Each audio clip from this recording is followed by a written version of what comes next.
Hello and welcome to this presentation about the Year 9 options at St Anthony's for the year 2021. My name is Mr. Mike McDonough. I am Deputy Head in charge of the curriculum, and I do hope that you and your families are safe and well at this time. This presentation replaces the presentation which would normally have taken place at the Year 9 Parents' Evening and sets out exactly what the options are for your daughter moving into Year 10 and 11, their GCSE years. All the students will follow a core curriculum of subjects. They will all study mathematics, English language, English literature, religious studies, science, be that either the 3 separate science route or the Trilogy 2 award route. Which one your daughter will take will be decided at some point during year 10, once we have taught part of the GCSE specification. They will all have general PE lessons, and they will all have a careers education, information and guidance lessons, a SIAC lesson. There are 3 pathways through Key Stage 4, and the following slides will tell you about these 3 pathways. We will be informing you through your daughter of which pathway she has been placed upon, and their options will be dictated by which route they are following. Pathway 1 is for approximately 15% of the year group. They will follow a course in additional English and Maths, which will allow them to support their learning in their GCSE English and Maths and hopefully achieve a higher grade. And they will follow a course in GCSE Photography. These 2 elements are compulsory for them, but they do then have 2 options. They have the option of a technology course to follow and a guided choice to follow. Students will not follow a modern foreign language. The additional Maths and English are 2 hours of Maths and 2 hours of English a fortnight, and as I've already said, this is to support their learning of GCSE Maths, GCSE English. The importance of those 2 subjects will be for them in future to try and get them up to that grade 4 achievement which they need.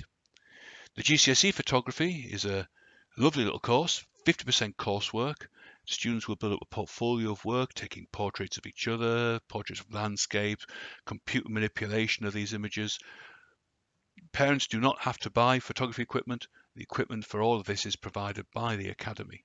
Although students can use their own mobile phones to capture photographic images and bring them into school and use them as part of their portfolio. Students on this course are usually very successful.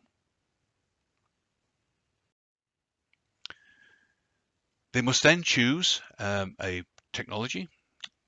They can choose from product design, food technology or textiles. And we ask them on their application form for what they want to do to indicate a rank order, 1, 2 or 3. We usually are able to give everyone their first choice. Occasionally we have to give a student a second choice, but we only do that with full consultation with the child and explaining the reasons why. We hope that to give every student their first choice. The guided choice for Pathway 1 students is the list of subjects shown below. This is a mixture of BTECs and GCSEs. There is a BTEC Technical Award in Enterprise, BTEC Child Development and BTEC First Award in Sport, and GCSE Art, GCSE Music, GCSE Geography and GCSE History. The BTECs and the GCSEs are of equal weighting in the eyes of employers and of further education institutions, including our 6th form, and the students are required to pick one choice from this list. Pathway 2 again covers approximately 15% of the year group. These students will study GCSE Photography in replacing their modern foreign language, and they will have to take option choices around humanities, technology and guided choices.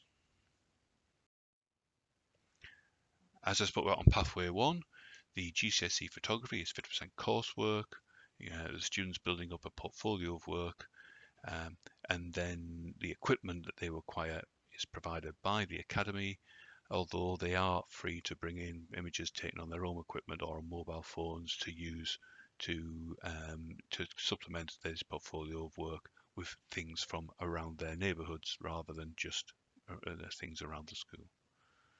The option choices as humanities, technology and guided choice, and we'll go through these on the next slide. The technology pathway, exactly the same as pathway 1. Students have a choice of 3 technologies. We expect them to do one of them, and we ask them to put them in a rank order. And as I said earlier, we hope that every student will get their first choice. Occasionally we might not, but we would hope to give every student their first choice technology. If it doesn't happen that way, we will talk to the student, we'll talk to parents and explain reasons why, and come to an arrangement to try and get the options that the student wants. The Humanities and Guided Choice list of subjects for Pathway 2 is shown on the screen. It's similar to the guided pathway for Pathway 1, with the addition of computer science.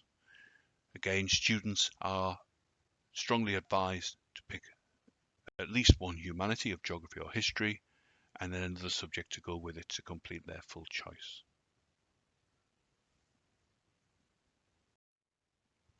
Pathway 3 covers approximately 70% of the year group, the major part of it.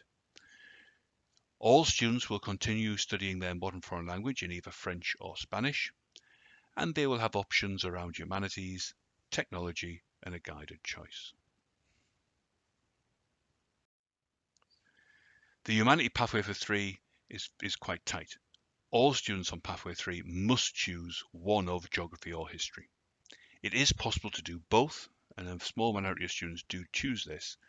They pick whichever they don't pick as their humanity choice, they pick within their guided choice.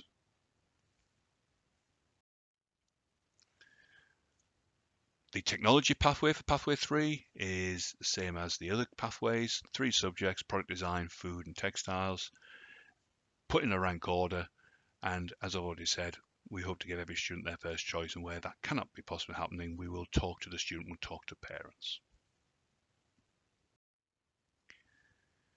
The open choice is as on the screen. It's as was the previous ones, but with the computer science, and now the option of an additional modern foreign language. If your daughter is studying French, she may want to do Spanish as well, and that can be done by picking it within here, so she would have 2 languages. It is not possible to pick a language from this block and therefore not continue with the language they are already doing. That is not possible. They have to continue with the language they've been doing for the past 3 years, and this is just an additional modern foreign language class on the side. Again, geography and history in here. If you've picked geography or history as your fixed humanity choice, it is possible to pick the other one within this option block as well.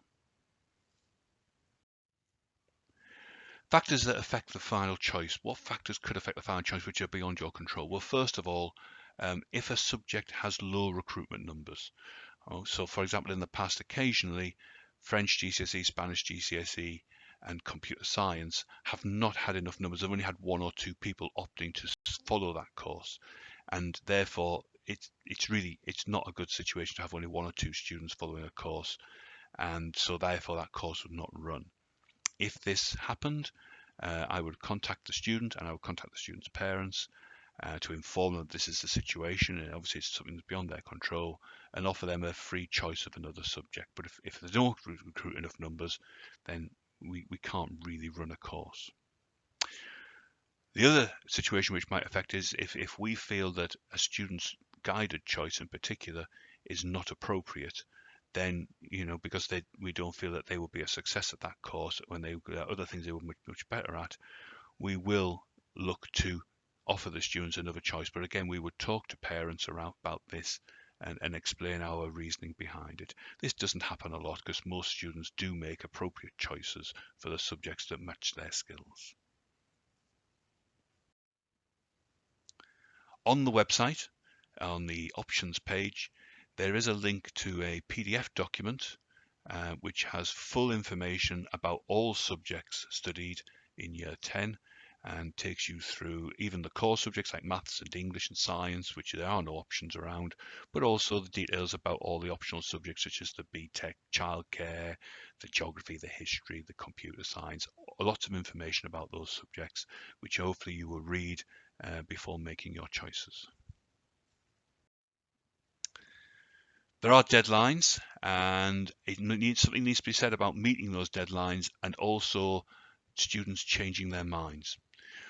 We are putting the deadline of Tuesday the 13th of April 2021, which is after the Easter holidays, as the deadline for returning option forms. It can be returned any time up to there, before the Easter holidays if you want, or the Monday, the Tuesday when we come back. But what we need to make very clear is that once you have submitted your choices and that date has passed, the 13th of April, then they have to be fixed. We don't publish blocks where you have to pick something from blocks. What we do is we build the timetable around what our students want, which is a difficult way to do it. It's much easier for me to just say these are the fixed blocks and you choose from, but we don't, because we want to give our students what they want within the restrictions that we have to put on them anyway. So therefore, we build the timetable around them. Well, building that timetable is quite complicated. So once we've started off on that route, there's really no chopping and changing for students. Please, bear that in mind. It often happens in September, October, students come and they try something for the first month and they suddenly then come and say, oh, I want to change. There is no option to change in September, October. Whatever the students have started on, they will have to work through, because we can't accommodate changes with such a complicated timetable of based around 100 teaching staff and 1,500 students across 7 academic years. Very, very complicated. So please make your choices carefully and mindfully.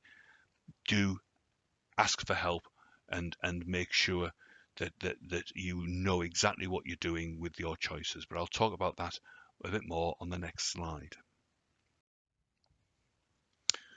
So who can we speak to seek advice? Well, obviously there's myself as deputy head. I have an overview of the whole process, and if there's any problems with the process and the system which we have described tonight, then please do contact me and I can discuss that with you.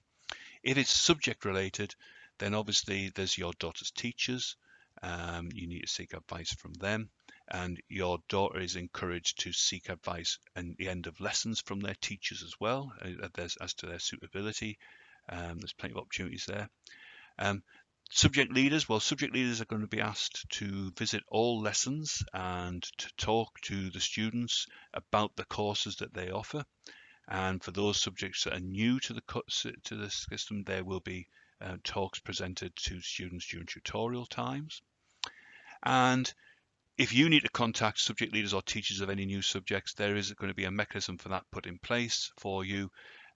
Equally, if you as a parent want to talk to any of your children's teachers, there'll be a mechanism put in place for that as well.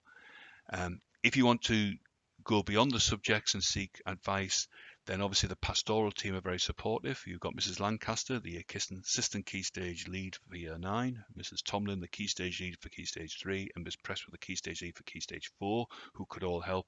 And of course, your daughter's tutor will always be available to help with any guidance.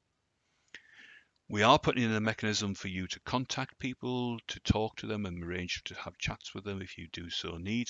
It's important that you do take that opportunity if you feel you need to. Many of you will be absolutely sure that your daughter is convinced what she wants to do and is happy with those choices and you're happy with them. That's absolutely fine. You won't need to necessarily speak to anyone.